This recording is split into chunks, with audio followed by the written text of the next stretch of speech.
Summer na summer, nakakainit ng ulo mga kapuso ang gawain nitong mga miyembro ng isang grupo.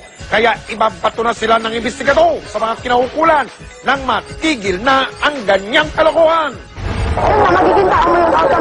Sa estilo ng pagre-recruit ng mga tinatawag na mga uplines ng kumpanyang Uno, mabubuyo ka talagang mag-W Bush para maging miyembro. Yung W, withdraw kung meron ka mang naipon, tapos B, benta kung meron kang gamit, ganyan. C, utang, S, sanla. Tapos yung H, hingi. Kaya naman nais ni Andrew na mahinto na ang maling kalakaran at mabawi ang cellphone na kanyang naiwang kolateral kay Eric, isa sa mga upline ng grupo. Ang siste, pilit pa rin pinababayaran ni Eric ang membership fee kay Andrew. Gayong nais na nitong mag-back out.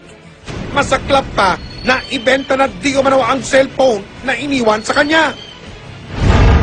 Kaya naman sa tanggapan ng Eastern Police District sa lungsod ng Pasig, ikinasa na ang entrapment operation laban kay Eric.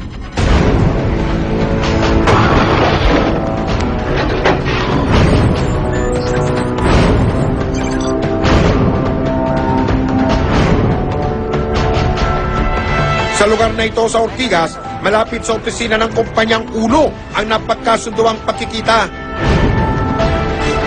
Ilang minuto ang nakalipas, nagpakita na sa wakas si Eric. Una ka na, Dena. Sabi mo ano? Matapos makapag-usap ang dalawa, inabot na ni Andrew ang marked money na nagsilbing hudyat para sa mga operatiba. Nagagalaw ako. Nagagalaw. Nagagalaw. Nagagalaw, ha?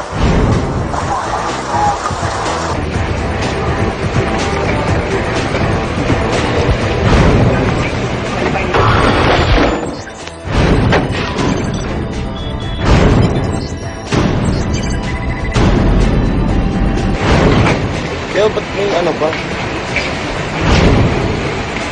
Paglapag sa impila ng pulisya, ininspeksyon na ang mga dalang gamit ni Eric.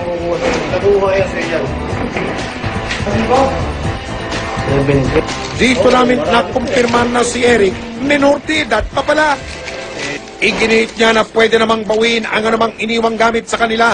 Kaya lang po syempre para yung mga taong napunta sa ilalim niya hindi po mawala. Kahit bibigyan niya lang po ng processing fee. Okay, pero ang mangyayari naman po no, halimbawa wala na po talaga siyang balak na bumalik, pwede niyo naman po makuha. So ibig sabihin po, pwedeng asikasuhin. Naku bata, pinoproseso ba ang pagbalik ng gamit na hindi naman iyo? Itinanggi rin niya ang may pamimilit na nagaganap sa pagre-recruit nila. Sinasabi lang po namin kung ano po yung parang naging experience lang po namin, kung ano po yung ginawa kong paraan. So ibig sabihin po, parang nag-a-advise lang po ako, pero hindi ko po siya kinukumbinsi.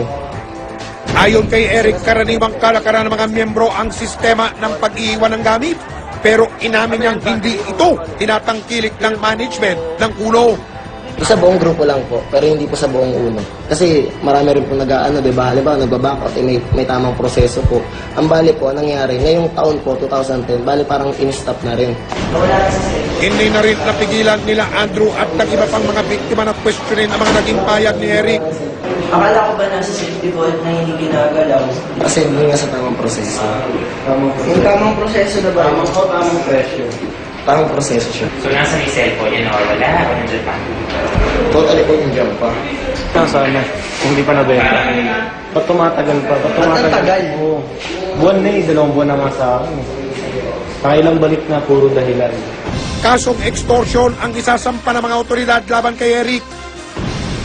Pero dahil minor de edad pa siya, ipagkakatiwala siya sa pangangalaga ng DSWD.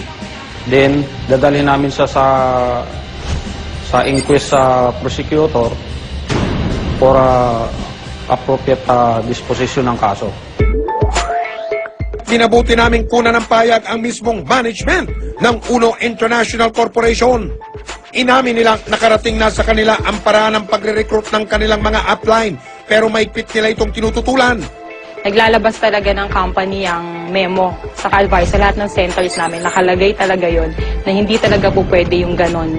Plus, ngayon, meron din kaming mga rewards na binibigay dun sa makapagtuturo kung sino talaga yung mga gumagawa. Nung ganon parang nagiging scam na nga ang dating niya eh. Itinanggi nilang pwedeng magpa-reserve ng membership sa pamamagitan ng pag-iwan ng anumang gamit sa mga upline. Wala talaga kaming layaway plan or down payment. Talagang isususpinde namin. Plus, i-terminate pa talaga siya. Hindi na siya talaga pwede sa una. Sa aming ginawang pagmamanman, tila marami rin ang kasaping menor de edad tulad ni Eric. Ngunit ayon sa pamanuan ng UNO, meron silang patakaran para sa mga menor de edad na nagnanais sumali. 18 above lang talaga kami. Plus, nakasulat yun dun sa likod ng application form. Sa hirap ng buhay, sino ba naman sa atin ang ayaw kumita? Kaya't may mga nagsasamantala na sisilawin kayo sa pangako ng instant kwarta. Payo namin lalo na sa mga kabataan, hinay-hinay sa pagtitiwala. Baka ang punang ipinagkatiwala, mauwi sa wala. Mga kapuso, kung kayo po ay may gustong ireklamo, maaari kayong magpunta sa aming tanggapan sa Sumbungan ng Bayan. Mula Lunes hanggang Biyernes, mula alas 9 ng umaga hanggang alas 5 ng hapon. Maaari rin kayong tumawag sa numero 928-4713 o kaya mag-email sa imd_sumbunganangbayan@gmnnetwork.com para sa karagdagang impormasyon. Maaari kayong mag-log on sa aming website www.investigador.tv. Hanggat may namalya, hanggat may napi, patuloy tayong umaksyon. Kaya makipagtulungan po kayo sa investigador, ang mga abusado, ang mga manloloko. Huwag natin tatantanan. Hanggang sa muli, ako po ang inyong kapuso Mike Enriquez at ito ang Investigador. Investigador!